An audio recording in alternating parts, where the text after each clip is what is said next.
Olá!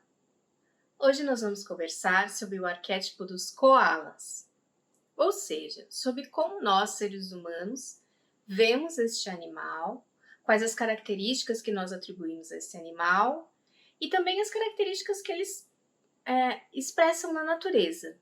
O que nós, seres humanos, ao observarmos este comportamento, entendemos do koala. E o que esse arquétipo pode trazer para nós de bom, pode nos ensinar. Bem, os koalas, eles habitam somente a região leste e sudeste da Austrália. Eles são realmente muito especiais, muito únicos. Eles existem somente nessa pequena parte do planeta.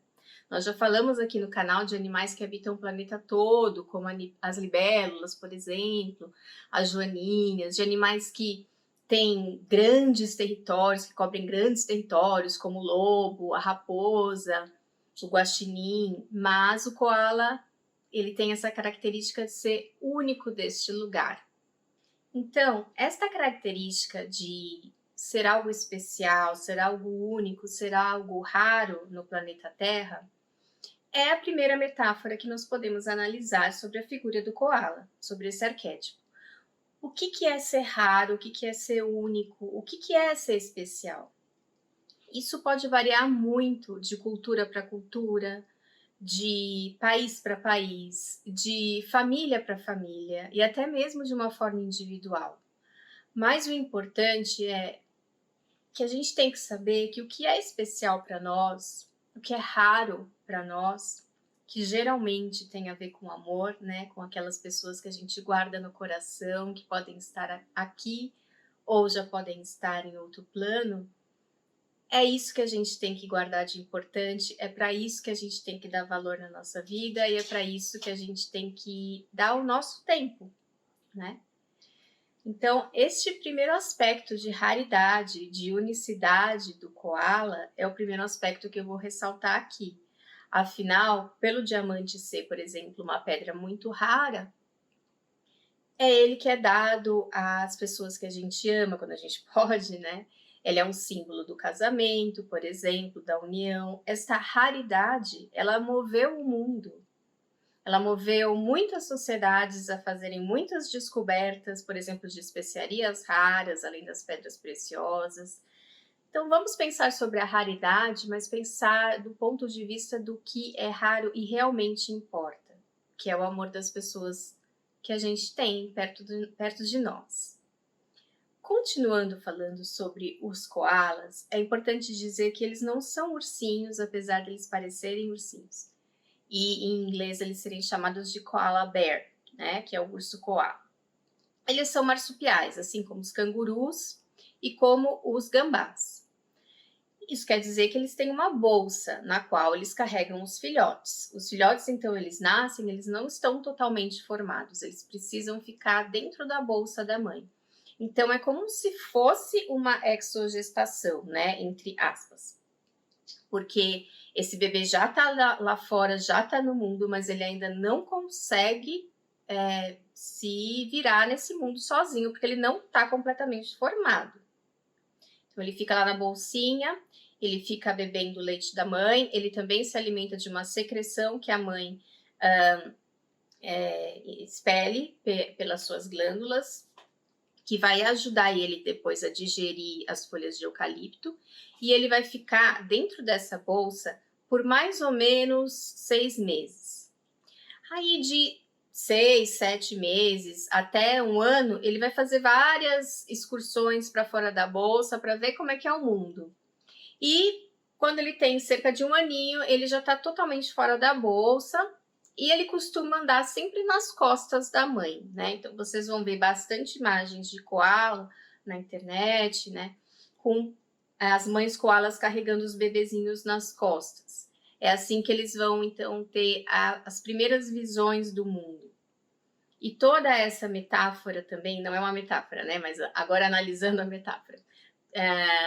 Analisando metaforicamente, então, a questão de você sair do útero, mas ainda não está pronto para estar no mundo e precisar de um suporte, nós podemos pensar em todas as vezes que nós não estivemos prontos para lidar com certas situações. E como é importante ter a consciência de que quando nós não temos o conhecimento, a capacidade emocional de lidar com certas situações, é importante se recolher e é importante receber ajuda. Receber ajuda é algo que muitas pessoas acham muito difícil. Para algumas pessoas é fácil, para outras não é nada fácil. Mas nós somos animais também, nós somos animais que vivemos em conjunto e saber receber ajuda, não só da família, de um amigo, mas às vezes de um profissional para lidar com situações difíceis, até que nós tenhamos capacidade emocional de estar no mundo novamente, depois, por exemplo, de ter passado por algo difícil, é muito importante. Então, vamos pensar nessa bolsa do koala como um lugar seguro, um lugar onde nós podemos estar acolhidos e aprendendo ou recebendo ajuda daqueles que vão nos dar esse suporte para que a gente possa depois sair no mundo. Os koalas habitam a copa das árvores, principalmente a copa das árvores de algumas espécies de eucalipto, que são as que eles escolhem para se alimentar. Apesar de na Austrália existirem centenas de espécies de eucalipto, os koalas comem apenas algumas dessas espécies.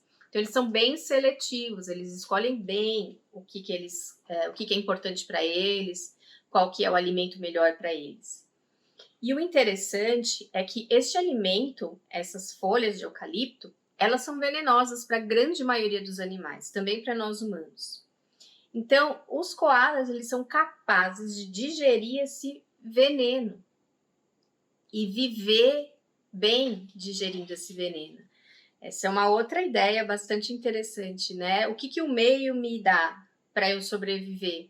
Ele está me dando só folhas de eucalipto, ou seja, ele está me dando só coisas que não são legais para a grande maioria das pessoas, mas para mim, de repente, pode ser legal. Eu posso fazer disso algo interessante. Eu posso usar essa situação que parece ser ruim para todo mundo, talvez eu possa tirar dessa situação alguma coisa boa para mim. Essa pode ser uma metáfora dessa ingestão desse veneno que o koala transforma em alimento. Essa ideia do koala viver na copa das árvores também é bastante importante. É na copa das árvores que ocorre a fotossíntese, certo? Porque é onde estão as folhas. Então, o koala está totalmente interligado à questão do ar, né? Porque a copa das árvores é ligada ao elemento ar e também ao elemento fogo, a energia do fogo, a energia da luz do sol, que é da onde ele tira o seu alimento. Ele está comendo a folha do eucalipto, que é o órgão da planta que é responsável por fazer a fotossíntese, por transformar a luz do sol em nutrientes para a planta. Então, ele também, de certa forma, está se alimentando dessa luz do sol.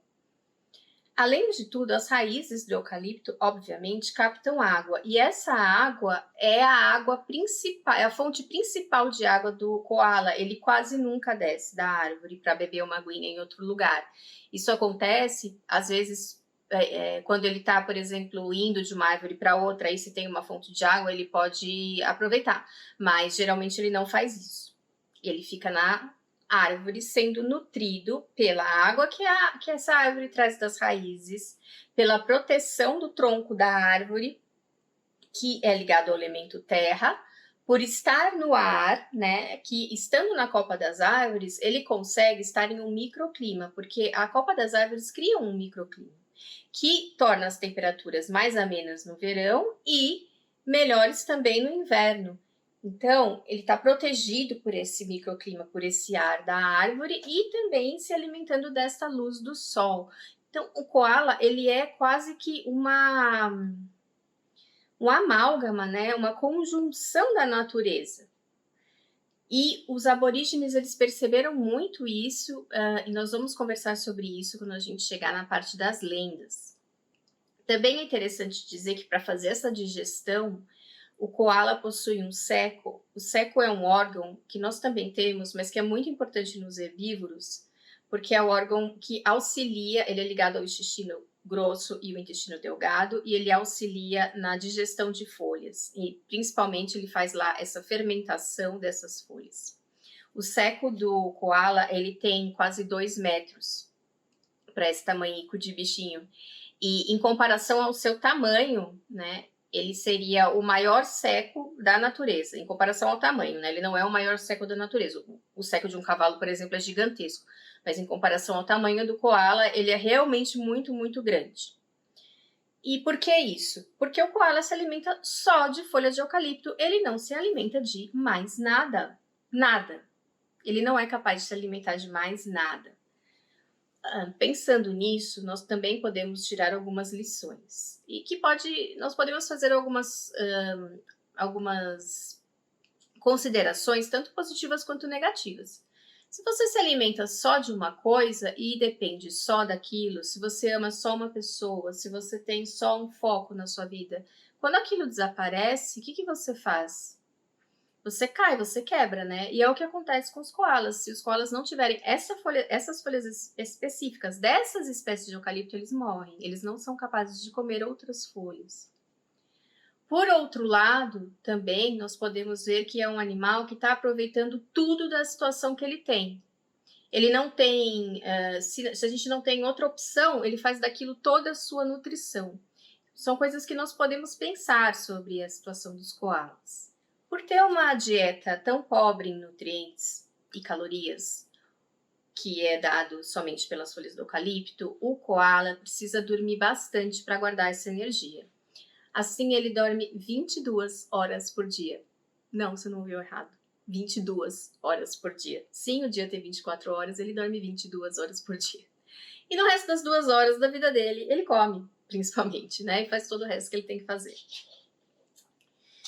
Além disso, ele tem um corpo totalmente protegido. Ele tem uma pelagem bastante densa, que protege e traz bastante conforto térmico para ele, e também conforto em relação a bater nas árvores, estar nos galhos. Essa pelagem protege bastante. Ele tem a parte da frente da pelagem bastante branca, esbranquiçada, que reflete a luz do sol. Então, isso também traz um conforto, tanto térmico quanto visual. Toda a parte de trás da coluna do koala é protegida por essa pelagem grossa, e na parte inferior ele tem uma área cartilaginosa que funciona como se fosse uma almofadinha natural para ele ficar sentado o tempo todo nas árvores. Então ele é bem protegido, o corpinho dele é todo protegido. Dentro do cérebro dele, que é um cérebro pequeno em comparação aos outros mamíferos, tem bastante líquido. E acredita-se que esse líquido ele protege esse cérebro em caso de queda. Então, o koala ele está muito ligado à questão de nós nos retirarmos, à questão de dormir. Mas é um dormir para que nós possamos recuperar nossas energias, assim como o koala. Então, se nós estamos numa situação que o mundo não está nos nutrindo com o que a gente precisa, talvez amor, talvez prosperidade, talvez outras coisas importantes que a gente possa considerar, e a gente não está conseguindo agir com o nosso melhor, com tudo que a gente tem de bom, é bom que nós passamos um momento nos preservando, recapitulando coisas, refazendo coisas em nossa mente e esperando o momento correto para agir. Existem muitos momentos na nossa vida que nós precisamos desse recolhimento. Nós precisamos meditar, nós precisamos entrar no nosso inconsciente. Dormir é algo que é totalmente ligado ao inconsciente. É quando ocorrerão os nossos sonhos, manifestações de nosso inconsciente. Então, o koala está bastante ligado ao inconsciente. O inconsciente é um âmbito feminino. É onde estão guardados os nossos segredos, é onde estão guardados os nossos medos, tudo que a gente tem de bom, tudo que a gente tem de ruim, nossos impulsos, nossas memórias, coisas que talvez a gente nem lembre que estão lá. Tá tudo no nosso inconsciente. Então, todos os dias o koala faz um mergulho muito grande nesse inconsciente. E quando ele sai para se alimentar, para se nutrir, para ter coisa boa para ele. Ele não fica perdendo tempo com outras coisas, né? Com disputas desnecessárias. É claro que koalas também disputam, vou falar disso daqui a pouquinho. Mas o importante é que quase o tempo todo ele busca se nutrir. Ele busca conhecer o seu inconsciente, então, metaforicamente dizendo, obviamente, né? Não tô dizendo que os koalas fazem isso. Bom, é uma comparação. Nós buscamos, então, conhecer nosso inconsciente e nós saímos à luz do dia com mais consciência de quem nós somos. E assim nós podemos buscar coisas que realmente nutram a nossa alma. Bom, já citei aqui que há disputas entre os koalas. Sim, os koalas são criaturas muito gentis, de fato são muito gentis, têm movimentos muito lentos, têm uma aparência muito fofa, e de fato é muito difícil achar que um animal desse vai ter um comportamento violento. É raro o comportamento violento, mas ele ocorre, sim, ele ocorre em brigas territoriais, ele é bastante territorialista, principalmente entre machos, e também brigas por uma fêmea, isso também ocorre. Eles têm garras bastante poderosas, estas garrinhas ajudam eles, inclusive, a se fixarem nas árvores. Então, atrás dessa aparência fofinha, ele sabe se proteger. A proteção tá ali e se ele precisar entrar em um embate, ele vai entrar. Não importa o quanto seja fofo, ele vai entrar. Aliás, o macho é quem mais desce da árvore, porque para fazer esse controle de território também, né? E para fazer esse controle de território, para dizer que aquele território é dele, ele tem uma glândula aqui no peito, então ele vai fazer uma marcação química e vai também emitir uma vocalização que é muito grave. Parece um elefante, esse bichinho desse tamanho.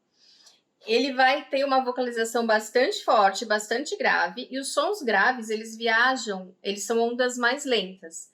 Sons agudos são ondas assim, curtinhas. Sons graves têm ondas mais lentas e cobrem porções maiores da floresta. Então, com esse som grave, ele pode ser ouvido em áreas bastante distantes, que é o que ele quer.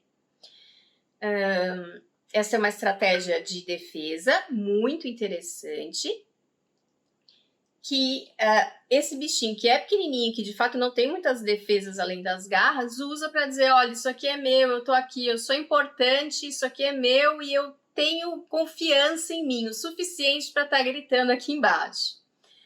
Pensa nisso, porque confiança é algo muito importante na vida de todos nós. Falando agora um pouquinho sobre as lendas e mitos que o homem criou sobre os koalas ao observar este animal, é preciso dizer que o koala está presente em representações de arte rupestre na Austrália há milênios.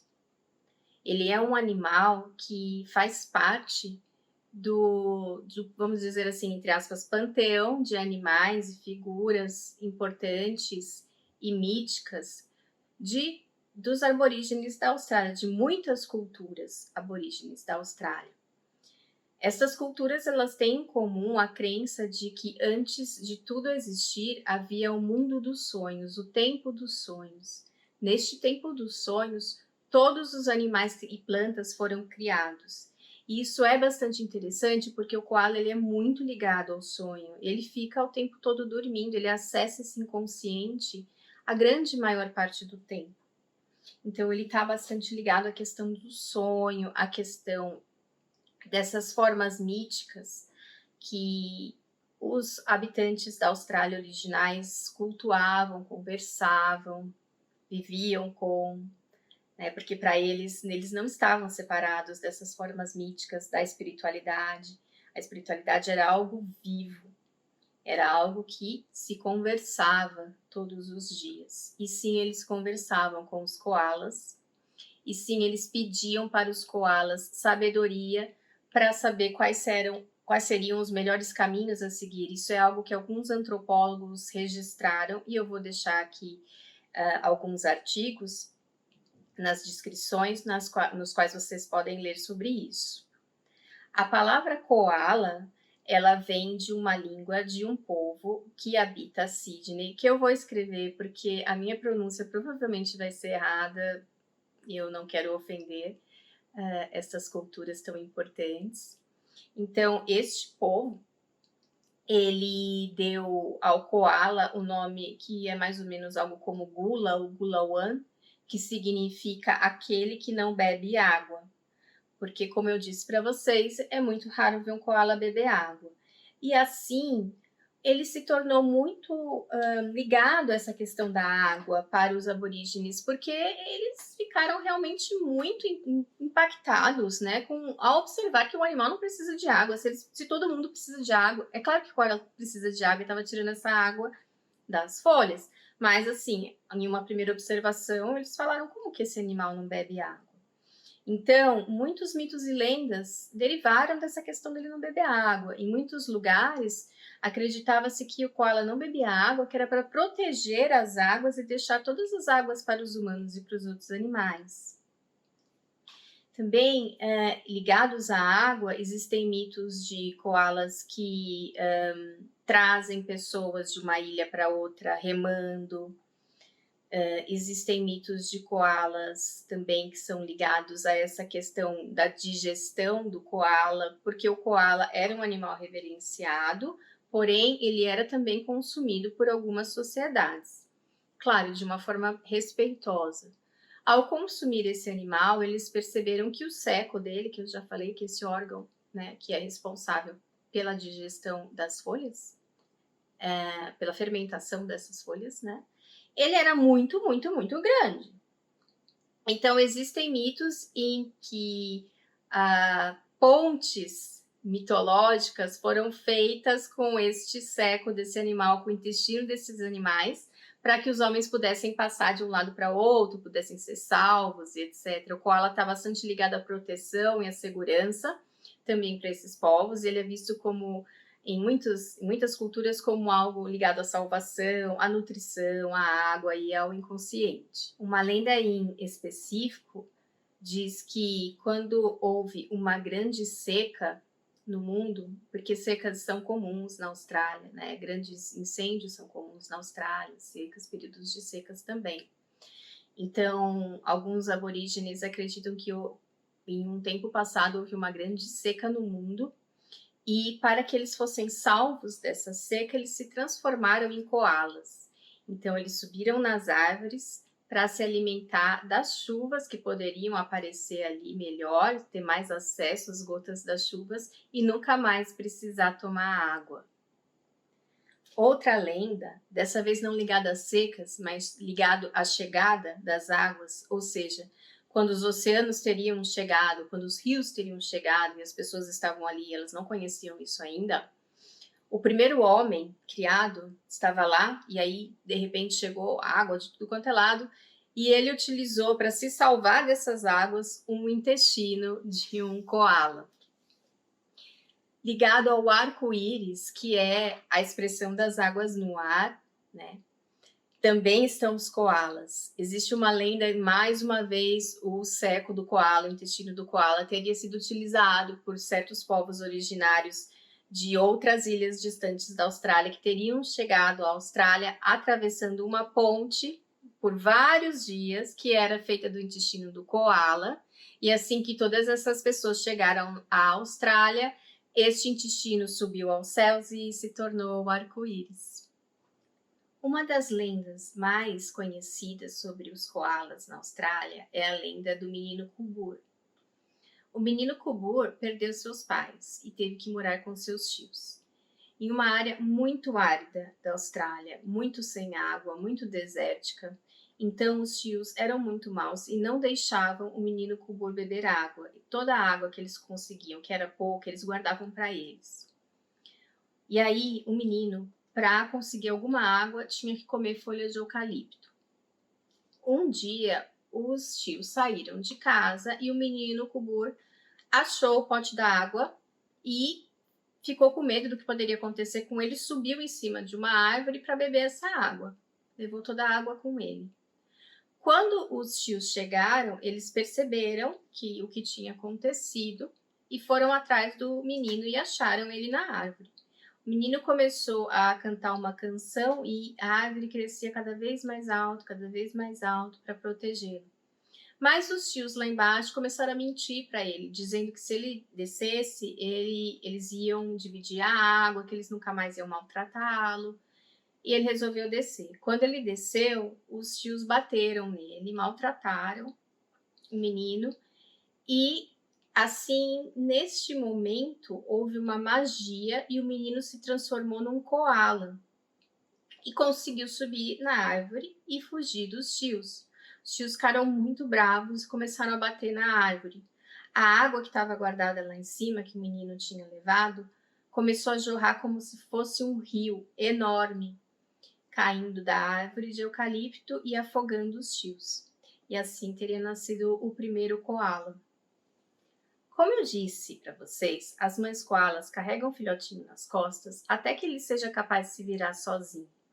Elas ficam o tempo todo junto com o filhotinho. Primeiro ele fica na bolsa, depois ele fica nas costas. Elas nunca se separam de seu filhote. Assim, a mãe koala se tornou um exemplo de maternidade para os humanos. E em algumas comunidades aborígenes, as mulheres não consomem carne de koala exatamente por isso, porque o koala é sagrado para elas e é um exemplo de maternidade. Elas aprendem com as koalas. Existe uma lenda que explica o porquê que os filhotinhos ficam tão grudados assim nas mães koalas. Havia uma comunidade de koalas e nesta comunidade havia uma koala fêmea. Um dia, essa koala fêmea sai e faz amizade com um bunny. O bunny é uma criatura folclórica dos aborígenes da Austrália, de muitas comunidades aborígenes australianas, que é uma criatura terrível, uma criatura maldosa, uma criatura que faz muito mal para as pessoas de diversas maneiras, né? Pode até matar as pessoas. E ela faz aí amizade com essa encarnação do mal. Porque os koalas são muito gentis, são gentis até com um ser desse. E os koalas até então estavam achando que, bom, fazer o quê? Mas um dia essa koala teve um koalinha, um bebê. E ela largava esse bebê lá para ir toda noite conversar com o bunny. E o bebê não estava sendo bem cuidado. Aí os koalas falaram, isso não pode ser, né? Isso não tá certo. E nada convencia aquela koala a voltar. Aí os koalas chamaram o espírito da natureza, que falou, espera que eu vou resolver esse problema. Assim que a koala retornou de uma de suas conversas com o bunny, ele pegou o filhotinho, colocou nas costas dela de um jeito que ele não iria mais sair dali. E ela ficou muito brava, porque ela não conseguia mais sair para conversar com o bunny em paz. Ela tinha que cuidar daquele bebê o tempo todo. E ficar próximo do local onde ela tinha água, comida e proteção. Não podia mais sair por aí para andar. Então, ela ficando muito brava, ela pegou e tentou passar uma argila que é um pouco ardente nos olhos desse bebê, para esse bebê desgrudar dela. E o bebê não desgrudou. E aí, todos os membros da comunidade koala a reprimiram por ter feito isso, porque é uma lei que não se pode maltratar nenhum filhote. Inclusive, esta lei é também um código de conduta entre as mulheres aborígenes de diversas culturas, que se elas fizerem alguma coisa de mal pro bebê delas, elas vão ser realmente punidas e elas sempre pedem auxílio às divindades, aos espíritos da natureza, para saber se elas devem ou não repreender o bebê delas de alguma forma ou a criança delas de alguma forma. Fazer mal para uma criança é algo que é totalmente impossível de ser feito dentro da lógica das comunidades aborígenes australianas. Então, se for feito, vai ser realmente punido. E essa história, ela mostra isso. E aí, bom, no final, todos os bebês ainda continuaram com suas mães koalas. Então, foi assim que, na porrada, as mães koalas aprenderam que não pode fazer mal para o filhotinho. Então, essa seria um conto das mães, né, humanas, que elas falam em sua comunidade para ensinar realmente as mães que fazer mal para uma criança é algo inimaginável. Outra crença que se encontra dentro das comunidades australianas é de que em tempos passados o koala ele era um animal que habitava a terra, ele seria um animal que faria tocas na terra.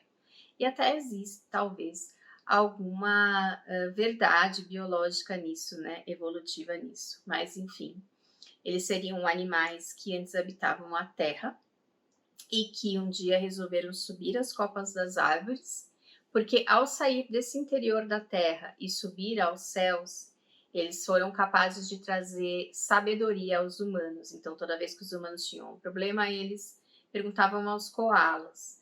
Isso também tem muito a ver com a questão da inconsciência, né? O fundo, o baixo da terra também é ligado a essa questão inconsciente. E quando se sobe ao céu, se sobe à claridade, ao consciente. Então, sempre a gente tem um koala ligado a esse mundo do inconsciente, a esse mundo dos sonhos, a esse mistério. Que é claro que os europeus estragaram de uma maneira bastante nada a ver, mas pelo menos engraçada. Bem, os europeus nunca tinham visto um koala, eles viram koala assim que eles começaram a fazer incursões para o interior da Austrália, né? Então, as primeiras imagens de koala chegaram à Europa mais ou menos em 1820. E hoje, estes descendentes desses europeus têm uma espécie de lenda urbana para os turistas que vão à Austrália. Porque a Austrália, como vocês sabem, é um local onde habitam inúmeros animais muito peçonhentos, muito perigosos. Tem crocodilos que nadam no mar, tem tubarão branco, tem cobra de todo tipo com veneno terrível, serpentes marinhas com veneno terrível, e por aí vai. Então, os turistas que chegam à Austrália sempre chegam com esse medo. E aí eles criaram uma lenda urbana de que existiria um drop bear, que em português significaria aquele urso que te ataca de cima, que cai da árvore. E esse seria um koala sangrento que cairia da árvore e te atacaria. Que é, enfim, o bicho mais doce e gentil e que incapaz de atacar o humano que existe, né? Mas existe essa lenda urbana que os europeus contribuíram para a figura do koala. Enfim, este foi o arquétipo do koala. Espero que vocês tenham aproveitado essas histórias, aprendido com elas. Meu nome é Cássia Bars, eu sou doutora em arqueologia, sou especialista em comportamento animal e em análise de representações simbólicas. E semana que vem vou trazer outro animal para a gente conversar sobre como os humanos o veem e qual a sua ideia arquetípica. Até mais!